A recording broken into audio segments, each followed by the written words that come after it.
Hai, Assalamualaikum. Kembali lagi di channel YouTube aku, MS Cook. Di video kali ini, aku mau bikin ramen hack ala Chef Rudy.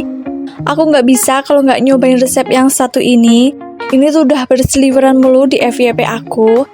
Buat yang penasaran gimana cara bikinnya dan apa aja sih bahan-bahannya, tonton video ini sampai selesai. Oh ya, sebelumnya terima kasih buat semua yang udah subscribe. Bagi yang belum, jangan lupa like dan subscribe. Pertama-tama aku mau blender telur dan juga bumbu-bumbunya.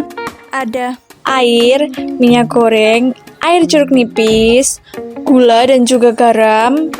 Untuk resep lengkapnya nanti bakal aku tulis di deskripsi.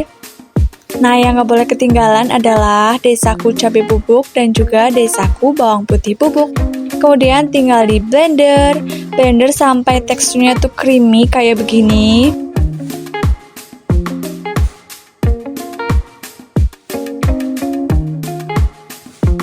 Kemudian aku mau rebus dulu minyak.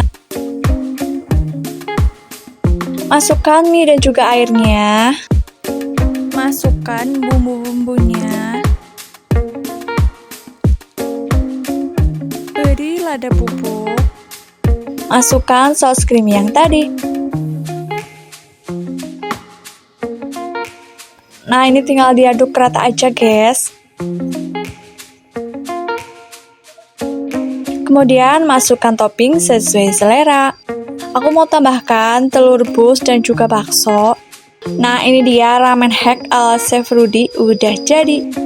Kalian lihat dari warnanya aja nih udah menggoda banget. Bumbunya menempel ke mie-nya. Pertama kali nyobain aku tuh ketagihan banget. Teksturnya itu loh creamy pokoknya. Kalian wajib recook ya. Oke, cukup sekian video dari aku. Kalau kalian suka sama video ini, jangan lupa like dan subscribe. Wassalamualaikum warahmatullahi wabarakatuh.